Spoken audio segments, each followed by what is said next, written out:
Le mouflon est un mouton sauvage. Il a été réintroduit en Belgique il y a plusieurs décennies. Ce ruminant vit en troupeau à la lisière des forêts. Actuellement, il est l'un des 5 grands gibiers de notre pays. De mouflon is een wild schaap. Hij werd een paar decennia geleden opnieuw geïntroduceerd in België.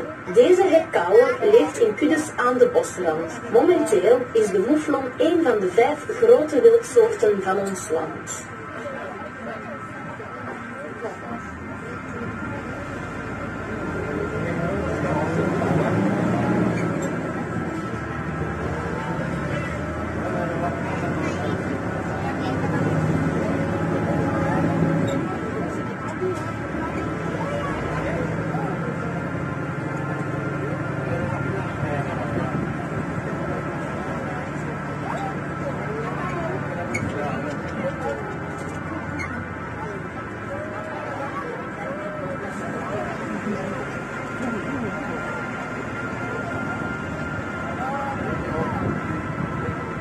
Présent en Europe, il avait disparu lors de la dernière glaciation.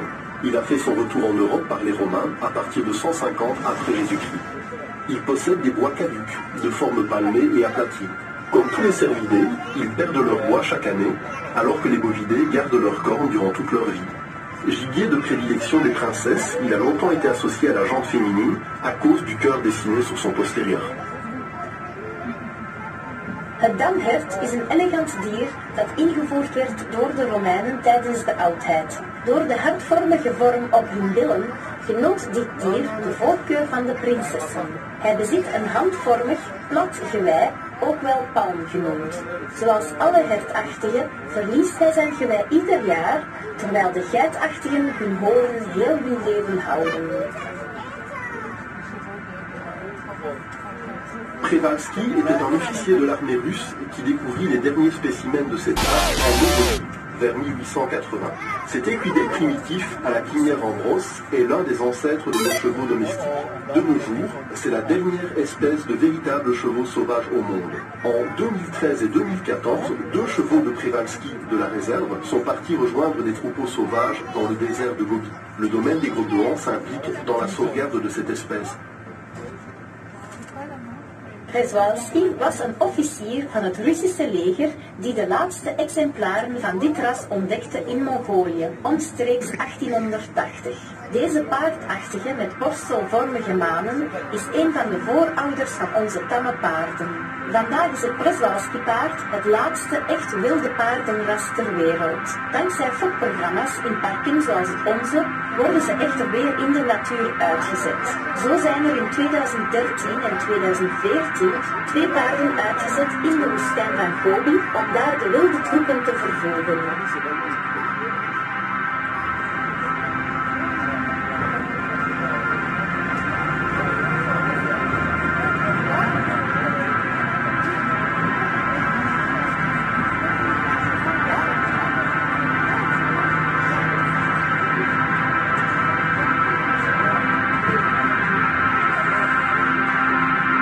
L'Europe est l'ancêtre de tous nos bovins. C'est le bœuf des plaines ou bœuf primitif.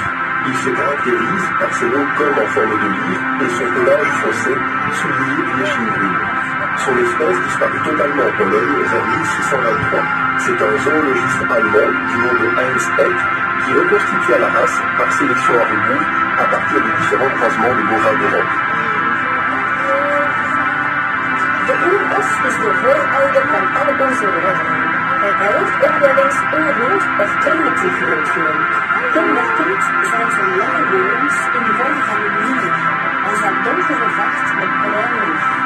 Het laatste exemplaar van dit ras verdween in Polen, omstreeks 1642. De Duitse zooloog Heinz Eck kon het ras opnieuw reconstrueren door terugkerende selectie op basis van verschillende kruisingen van Europese runderen.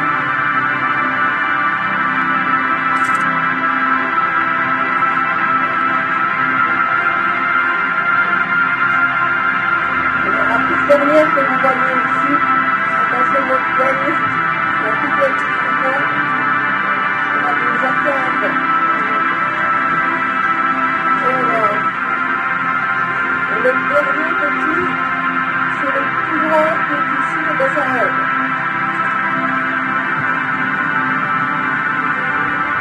loin de nous.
À gauche du safari, vous avez les cerfs, à droite, vous avez les bisons. Admirez le prince de nos forêts, le cerf et l'arche. Le cerf peut vivre de 18 à 22 ans et atteindre facilement les 200 kg. Animal herbivore, il porte sur la tête des bois qui tombent chaque année et qui repoussent en 100 jours seulement. Les bois des cerfs sont faits d'os. Il ne faut pas les confondre avec la corne du mouflon, faite de kératine comme l'ongle. Le bois reflète l'état de santé du cerf. Plus il est en forme, plus il a d'énergie pour fabriquer de grands bois. Plus ces bois sont grands, plus il a de la chance d'avoir les femelles De cerfs sont sur la gauche du safari. Het edelhert wordt door zijn statig, waardig en elegant karakter de huidige koning van het woud genoemd. Hij draagt een prachtig geweer, samengesteld uit beenderig materiaal dat rond de leeftijd van 6 maanden verschijnt. Ieder jaar tussen februari en april valt het weer af, om dan tegen 2 centimeter per dag opnieuw aan te groeien. In 100 dagen is hij opnieuw in het bezit van zijn nieuwe tooi, dat wel tot 7 kilo kan wegen. Het gewei weerspiegelt de gezondheid van het hert.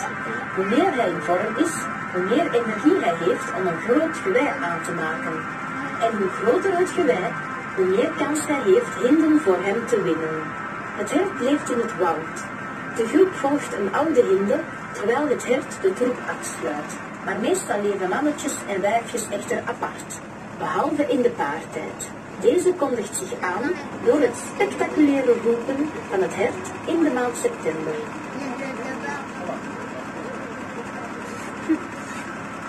Le bison d'Europe est le plus grand mammifère terrestre de notre continent. Un mâle peut peser de 700 à 900 kg, alors qu'une femelle n'en pèse que 450.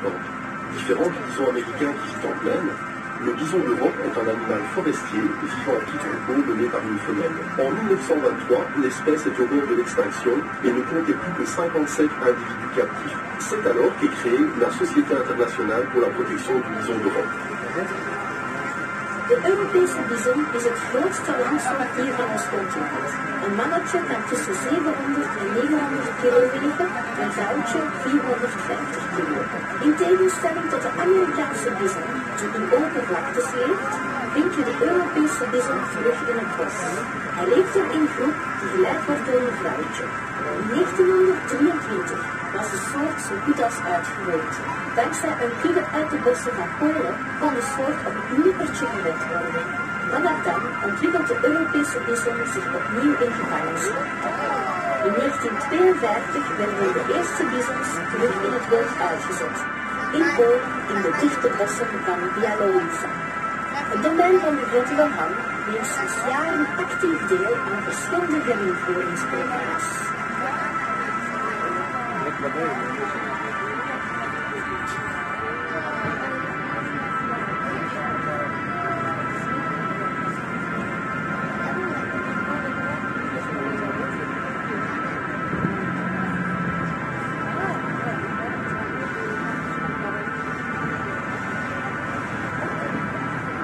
Voilà, ici, nous allons arriver à la première bouche. Donc ici, se trouve le centre de 2 ans. On est là dans la plaine. Hein. Alors, vous pouvez descendre pour aller les voir. Et moi, je suis sur le côté. Et moi, je vous attends 200 mètres plus bas avec le safari pour vous reprendre. Et 15h50, et je vous reprends à 16h. Voilà. 200 mètres. Je vous attends là-bas. Celui qui veut descendre, il peut descendre.